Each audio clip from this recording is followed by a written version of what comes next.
নমস্কার বন্ধুরা, আপনাদের সকলকে আমার বাঙালিয়ানা চ্যানেলে আরেকটা নতুন ভিডিওতে স্বাগত। আজকে আমি আপনাদের জন্য পালক পনির বানিয়ে দেখাবার চেষ্টা করব।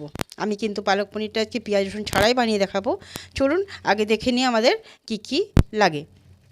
দেখুন, আমি একটা পাত্রে সব মশলাগুলো রেডি করে নিয়েছি। ধনে, জিরে, আদা, টমেটো, কাঁচা লঙ্কা আর রয়েছে এলাচ।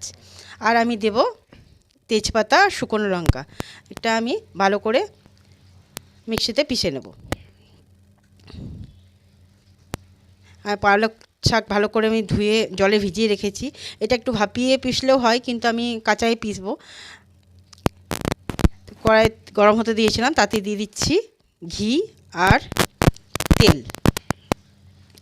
আর আমি একটু দিয়ে দেবো শুকনো লঙ্কা, আর দিয়েছি হিং আর লবণ।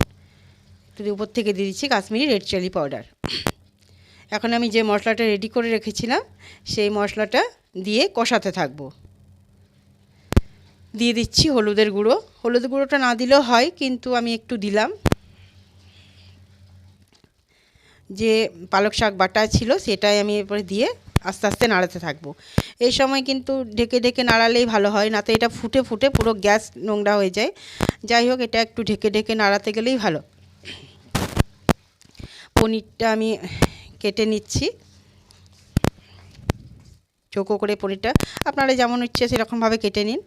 এটা দই আর ক্রিম আমি একসঙ্গে মিশিয়ে রেখেছি, তাতে ওটা আমি দিয়ে পরে নাড়াতে থাকবো ভালো করে। এটা তৈরি হয়ে গেছে। এরপরে আমি পনিরটা দেবো। পনিরের টুকরোটা যেটা কেটে রেখেছি ওটা দিয়েও বেশ কিছুক্ষণ আমি মিনিট 5 মতো এরকমভাবে নাড়াচাড়া করতে থাকবো।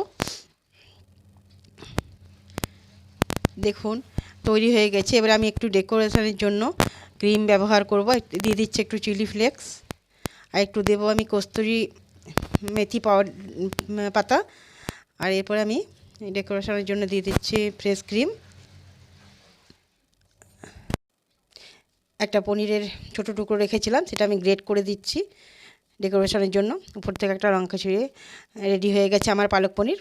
আপনারাও বাড়িতে এভাবে বানান। যদি ভালো লেগে থাকে তাহলে লাইক করবেন, আর কমেন্ট করে আমাকে জানাবেন কেমন লেগেছে। নতুন বন্ধু আপনাদেরকে অনুরোধ করছি আমার চ্যানেলটিকে সাবস্ক্রাইব করার জন্য।